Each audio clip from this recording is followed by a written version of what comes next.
at this child's face. I want you to look at this child's face right here, and you tell me that this is appropriate. You tell me this is the thing that the U.S. should be paying for. You tell me this is the reason why we don't have education, free college in this country, and universal health care, so we can make children's faces look like this around the world. Disgusting country I live in. It was worth the wait, people. So,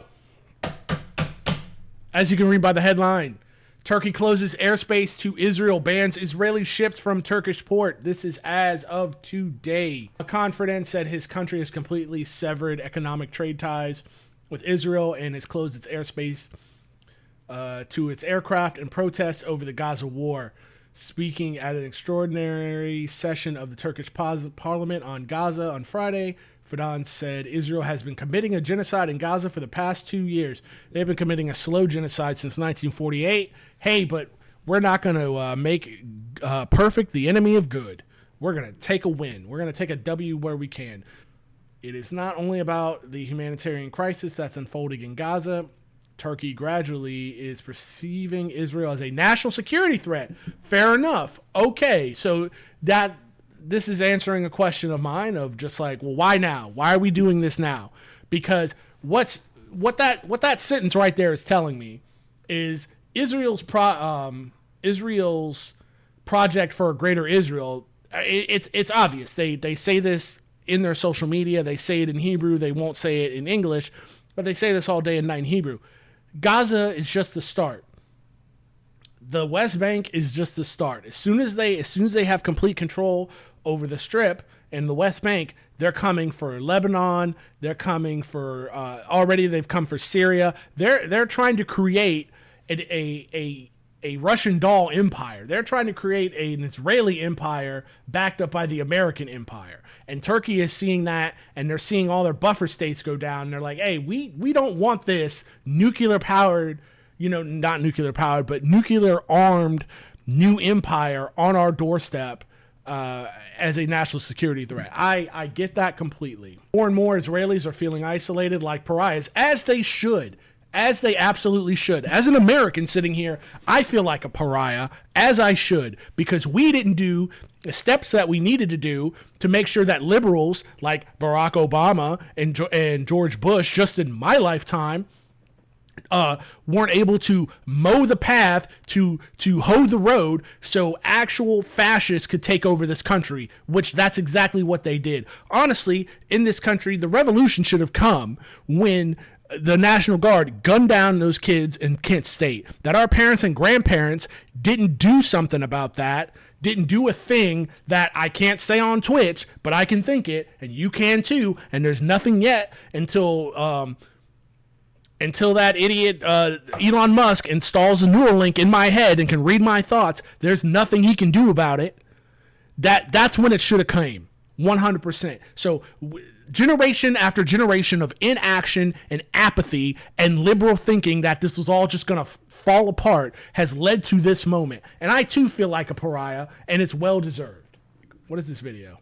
Israeli military is pushing deeper into Gaza City, destroying entire neighborhoods and forcing hundreds of thousands of Palestinians to flee their homes.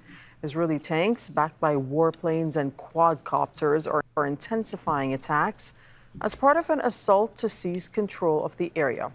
At least 61 people have been killed across the Strip on Thursday, including a mother and her child. Ibrahim Al-Khalili reports from the Sheikh Radwan neighborhood of Gaza City, where families are having to flee once again. Following Israel's announcement that it wants to seize control of Gaza City, hundreds of thousands of Palestinians had been forced to flee their homes in Sheikh Radwan area in Gaza City, close to Jabalia area in northern Gaza, where at this point, wearing a press flak jacket in the Strip is more of a sign of protest than an act of self-preservation, because wearing that press flak jacket makes you a target for the IOF. They're who they're gonna try to kill you first, my dude, and he knows that, and it is a sign of protest. The Israeli forces are stationed just a few meters away from where residents report that the Israeli forces are planting explosives in the area, detonating them by morning. Oof. As you can clearly hear. Look at that. Nobody flinch. Nobody flinch. Rifle fire. Watch nobody move. He's the only one who ducked down because you're just used to this. You're just look at this child's face. I want you to look at this child's face right here, and you tell me that this is appropriate. You tell me this is the thing that the U.S. should be paying for. You tell me this is the reason why we don't have education, free college in this country, and universal health care, so we can make children's faces look like this around the world. Disgusting country I live in. Detonating them by morning. Nobody moved. Look at that. You can clearly hear automatic gunfire by the Israeli forces in this area. People are dismantling their tents in preparation for displacement. We can clearly see there Good the Lord. smoke is rising.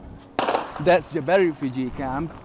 No baby should have to live like this. This baby is not even phased anymore. How many people has this child seen murdered? What kind of life you think she's gonna have, even in a free Palestine, which is it's going to happen. It's an inevitability at this point. It's just, I hate that it's built. It's going to have to be built on the literal and figurative bones of hundreds of thousands of people. And you can, as you can clearly hear, Jesus Christ. Automatic gunfires were being heard. People feel exhausted and in danger. You can clearly see here, families are displacing here. As you can clearly see, the situation here is getting much more dire and catastrophic in the light of the staggering escalation of attacks. We experience bombardments on a daily basis, and now we're trying to move. Debris falls on us. Here is debris that fell last night next to my head. We want to leave. That fell while we're trying to move. Look at the pride in these women, man. Heads held high. We experience bombardment. Just beautiful. Just walking down the street like you or I would just be walking to the store to get to get a soda pop, man. Like just living through this hell, this beige brown hell. Just Apartments on proud, a daily basis, and now we're trying to move. Debris falls on us. What are they talking about? What do you think these women are talking about? They're probably not even talking. They're not talking. I guarantee they're not talking about the genocide. They're not talking about the war. They're just talking about their day. Their day. People. No one anywhere in the world should have to live like this. Nor should I have to pay for it. Debris falls on us. Here is debris that fell last night next to my head. We want to leave. We have been moving repeatedly from one area to another, and until now, we continue moving. Now I will go out to the street. Only God knows where I would go. We are in Sheikh Radwan. The bombing is right here. Yesterday they launched a fire belt attack only 150 meters away from us. They scorched the entire area. Not only that, but they fired from helicopters. This lasted from yesterday until 8 in the morning today. The same happened at night. Very scary bombardments. I will not go south. I have no reason to go south. I will not go anywhere. I'll just go to Tal al-Hawa and return here. Yeah, I'm not going to die tired, is what he's trying to say. The smoke is still rising in the area.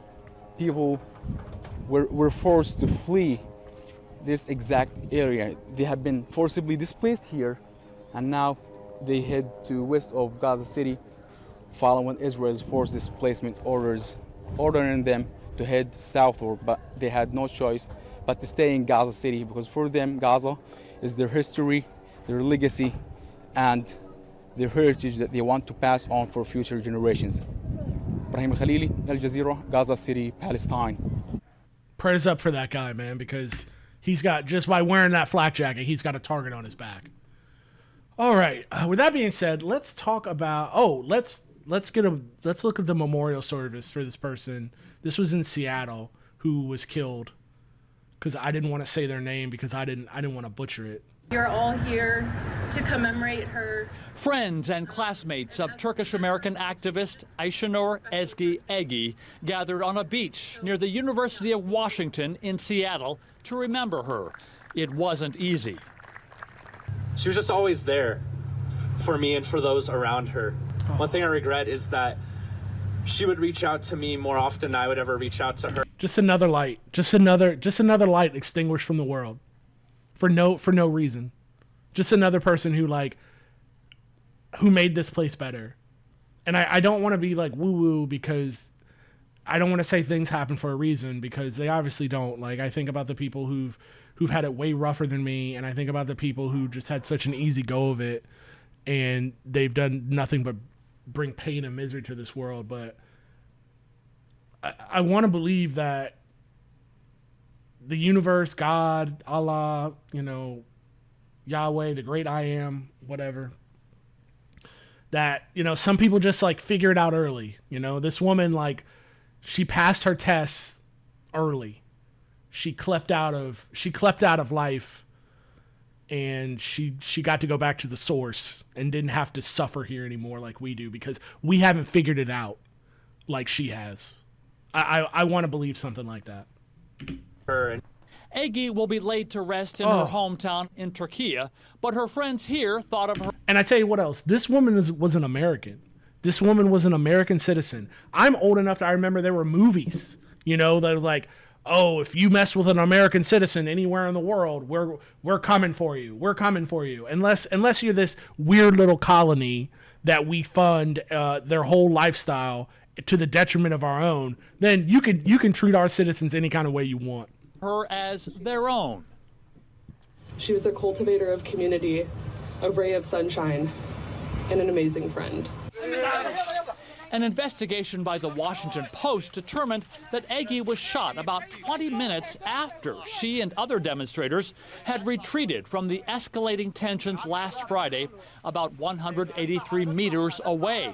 It all unfolded near the city of Nablus in the occupied West Bank as they protested Israeli settler violence toward Palestinians. Mr. President!